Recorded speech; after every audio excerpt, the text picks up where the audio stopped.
Bernard Stiegler, on a tendance à dire souvent, quand on parle de notre époque, que c'est une époque où l'individualisme ne cesse de monter. Vous avez l'air, au contraire, vous, de la voir comme une époque où nous sommes de plus en plus massifiés. Alors, est-ce que c'est incompatible d'abord On confond individualisme et égoïsme. Moi, effectivement, je pense que nous sommes dans une société extrêmement grégaire. Moi, je suis individualiste. Mais individualiste, pour moi, ça veut dire qui prône l'épanouissement de l'individu. Et donc, de l'individu psychique, c'est-à-dire vous et moi, nous sommes des individus psychiques, ou de l'individu collectif. Un pays, une équipe de foot, mon équipe dans le travail, parce que nous sommes des êtres psychiques et sociaux. Et donc, il y a des individus sociaux.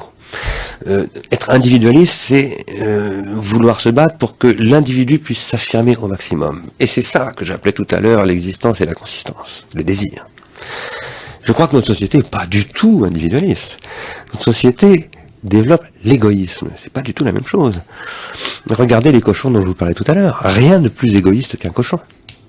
Mais rien de plus grégaire qu'un cochon. Grégaire, c'est le fait qu'on fait tous pareil, voilà, on imite comme un troupeau. Oui. Alors on dirait oui, le mouton est plus grégaire. Bon, mais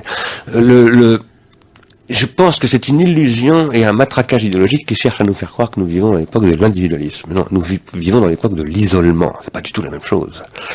Nous avons de moins en moins de relations sociales, donc nous pouvons de moins en moins être des individus épanouis, parce qu'un individu épanoui s'épanouit dans le social. Les relations que nous avons ne sont plus des relations sociales. Ce sont des relations calculées, contrôlées par des sociétés de services, formalisées, formatées, et ce sont des relations qui nous privent d'une vie sociale. Et c'est pour ça que nous avons le sentiment que ça va mal. Dans la télécratie contre la démocratie, à un moment donné, j'analyse l'enquête du CEVIPOF qui a été publiée l'année dernière, au mois d'avril, et qui révélait que 76% des Français considéraient que la jeunesse française avait beaucoup moins d'avenir que cette génération, et faisait apparaître un véritable désespoir des Français. Pourquoi est-ce qu'il en va ainsi? Comment se fait-il qu'à une époque où il y a telle puissance technologique, industrielle, scientifique, absolument incroyable. À tel confort aussi. Et en principe à tel confort. Finalement, les Français, mais pas seulement les Français, hein, en Chine, 15% de la population chinoise est en dépression nerveuse. C'est le chiffre officiel de ministère de la Santé de Chine, de Pékin. Ça va mal partout, hein, aux États-Unis, ça va très très mal. Vous avez des enfants qui sont sous Prozac à moins de 5 ans. Donc les dysfonctionnements mentaux, ça ne s'applique pas que au degré zéro de la pensée qui frappait les barbares qui ont tué Ilan Halimi, ça s'applique à énormément de gens. Eh bien, il en va ainsi parce que nous vivons dans une société qui a détruit les relations sociales. Et nous vivons de plus en plus dans la peur. Parce que nous savons que sans cette filia dont je parlais tout à l'heure, qui crée des liens entre les individus, une solidarité, cet amour qui est la condition de la société est très très mal partie. Donc nous sommes confrontés à ce problème-là, et je crois que ça ne pourra pas durer.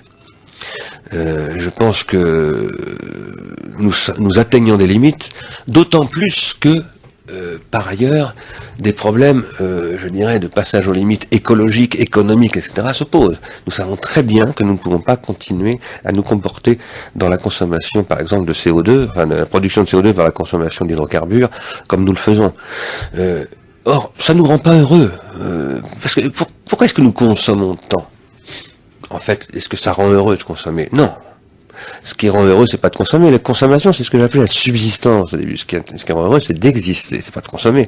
Mais nous consommons parce que la consommation détruit nos modes de vie et nos existences, et nous consommons de plus en plus pour combler le manque de vie. Et à partir de là, nous sommes pris dans un cycle addictif. Nous devons intoxiquer la consommation. Il faut aujourd'hui élever l'intelligence collective pour retrouver la possibilité d'un mode de vie plus équilibré et pour être capable de faire face aux énormes problèmes de la planète. Merci Bernard Stiegler pour cette leçon de philosophie en direct. Donc cet après-midi sur Europe 1, vous venez de publier La télécratie contre la démocratie, c'est chez Flammarion.